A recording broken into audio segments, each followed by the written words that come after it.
అందరికీ నమస్కారం.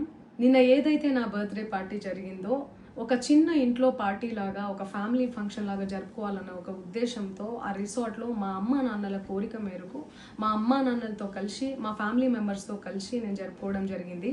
అక్కడ మా అమ్మా నాన్నలు, మా అమ్మా నాన్న ఫ్రెండ్స్, మా ఫ్యామిలీ ఫ్రెండ్స్, మా టీమ్ మెంబర్స్ మాత్రమే ఉండడం జరిగింది. అండ్ అట్లనే లిక్కర్ ఉండడం జరిగింది, సౌండ్ సిస్టమ్ ఉండడం జరిగింది. సో సౌండ్ సిస్టమ్కి లిక్కర్కి పర్మిషన్ తీసుకోవాలని చెప్పి నాకు అస్సలు అవగాహన లేదు, ఐడియా కూడా లేదు. అది అనుకోకుండా సడన్గా ప్లాన్ చేసుకొని వెళ్ళిపోవడం జరిగింది అక్కడ. సో అందుకు నాకు అవగాహన లేదు, లేకుంటే నేను డెఫినెట్లీ తీసుకునేదాన్ని.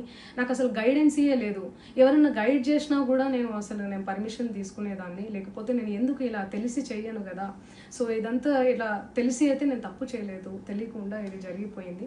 అండ్ అక్కడ లోకల్ లిక్కర్ తప్ప అసలు వేరే ఏ ఇతర పదార్థాలు, మత్తు పదార్థాలు కానీ వాడడం అసలు జరగలేదు. అక్కడ దొరకలేదు కూడా, పోలీసులు సెర్చ్ చేసినా కూడా. అండ్ అక్కడ ఎవరికైతే పాజిటివ్ వచ్చింది అని చెప్పి పోలీసులు చెప్తున్నారో ఆయన ఎక్కడో ఒక చోట తీసుకున్నాడు, ఎప్పుడో తీసుకున్నాడు అని చెప్పి తేలిందని చెప్పి పోలీసులే చెప్పారు. అండ్ అది ఇన్వెస్టిగేషన్ కూడా జరుగుతుంది. మేము కూడా పోలీసులకు కోఆపరేట్ చేస్తున్నాము.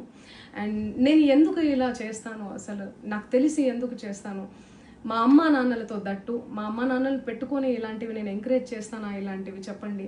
అండ్ ఒక రోల్ మోడల్గా, ఒక ఇన్స్పిరేషనల్గా ఉండాలని అనుకుంటాను, కానీ నేను ఇలా ఎందుకు చేస్తాను. సో ప్లీజ్ దయచేసి మీడియా మిత్రులకు నా విన్నపం ఏంటంటే, ఆధారాలు లేని అభియోగాలు నా మీద అస్సలు మోపద్దు ప్లీజ్.